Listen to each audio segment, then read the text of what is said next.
Today we discuss about collision and its type. हम जानते हैं कि किसी दो बॉडी दो ऑब्जेक्ट अगर एक दूसरे के साथ इंटरेक्शन करती है तो उसे कोलिजन बोला जाता है। यहाँ मैंने सिंपल एग्जांपल में ये ऐसे दो बॉडी ली है। यहाँ M2 रेस्ट पर है और M1 ये डायरेक्शन में पॉजिटिव x डायरेक्शन में v वेलोसिटी के साथ मोशन कर रही है। अगर M1 और M2 एक दूसरे के साथ इंटरेक्शन करे तो उसी इंटरेक्शन को कोलिजन बोला जाता है।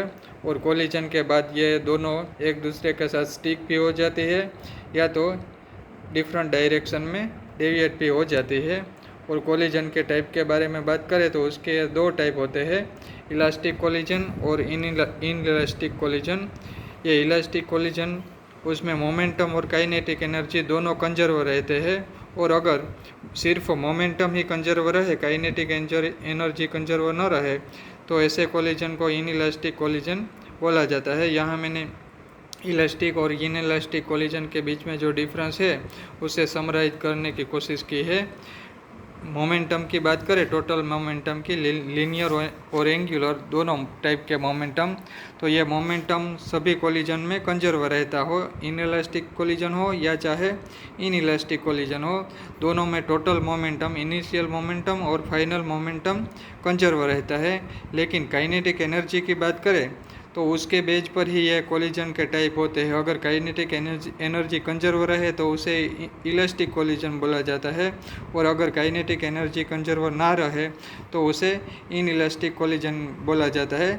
यानी कि इलास्टिक कोलिजन में इनिशियल काइनेटिक एनर्जी और फाइनल काइनेटिक एनर्जी में कोई बदलाव नहीं होता, लेकिन इनइलास्टिक कोलिजन में थोड़ी सी एनर्जी हीट के या डिफरेंट फॉर्म में कन्वर्ट हो जाती है। ऐसे एग्जांपल, अगर बुलेट फायर की जाए वॉल के साथ, तो बुलेट और वॉल के बीच में जो कोलिजन होगा उसमें जो बुलेट की काइनेटिक एनर्जी है वो काइनेटिक एनर्जी हीट एनर्जी के रूप में, बुलेट की जो काइनेटिक एनर्जी है वो वॉल में हीट एनर्जी के रूप में कन्वर्ट हो जाती है। इसलिए ये एग्जांपल इनइलास्टिक कोलिजन का है। और डिफॉर्मेशन के बारे में बात करें, यानी कि ऑब्जेक्ट के शेप के बारे में, तो इलास्टिक कोलिजन में कोई शेप का चेंज नहीं होता, यानी कि डिफॉर्मेशन होता नहीं। लेकिन इनइलास्टिक कोलिजन में डिफॉर्मेशन होता है, यानी कि उसमें शेप चेंज हो जाता है, एक ऑब्जेक्ट का भी हो या दोनों ऑब्जेक्ट का भी हो जाता है। और रियल वर्ल्ड एग्जांपल के बारे में बात करें तो दो बिलियर्ड बॉल के बीच में जो कोलिजन होता है वो इलास्टिक कोलिजन है, या तो जो गैस मॉलिक्यूल के बीच में कोलिजन होता है वो भी इलास्टिक कोलिजन ही होता है। लेकिन ये रोड पर एक्सीडेंटली जो कार क्रैश होता है या तो किसी एक्सीडेंट होता है वो इनइलास्टिक कोलिजन का एग्जांपल है।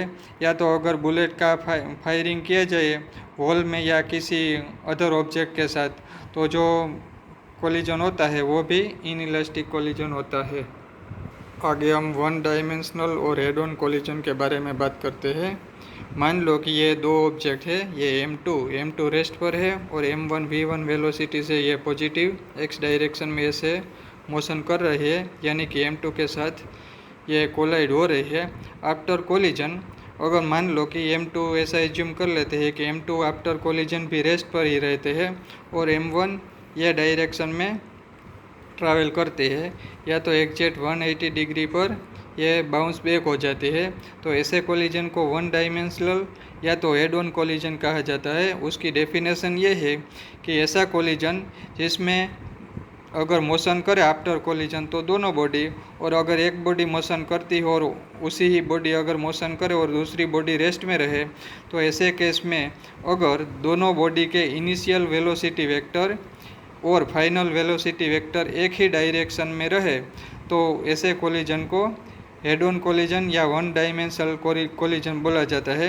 यानी कि ये M1 ये पॉजिटिव x डायरेक्शन में V1 वेलोसिटी के साथ मोशन कर रहे थे, तो ये ही डायरेक्शन में या तो कम्प्लीटली बाउंस बैक हो जाए, तो ऐसे कोलिजन को हेड ऑन कोलिजन या वन डायमेंशनल कोलिजन बोला जाता है। अब हम साथ साथ कोलिजन और स्कैटरिंग के बीच में जो डिफरेंस है उसके बारे में भी डिस्कस कर लेते हैं। जब दो ऑब्जेक्ट एक दूसरे के साथ इंटरेक्शन करती है तो उसे कोलिजन बोला जाता है, और आफ्टर कोलिजन ये दोनों एक दूसरे से डिफरेंट या तो सेम डायरेक्शन में डेविएट हो जाती है, उसी डेविएशन को स्कैटरिंग बोला जाता है। यानी कि जो स्कैटरिंग प्रोसेस है वो कोलिजन का स्पेशल पार्ट है, या तो कोलिजन स्कैटरिंग नहीं है लेकिन स्कैटरिंग कोलिजन है, ऐसे हम बोल सकते हैं। यानी कि दो ऑब्जेक्ट एक दूसरे के साथ जो इंटरेक्शन करेगा उसे हम कोलिजन बोलते हैं, और आफ्टर कोलिजन ये दोनों ऑब्जेक्ट डेविएट हो जाते हैं, उसी डेविएशन प्रोसेस को स्कैटरिंग बोला जाता है।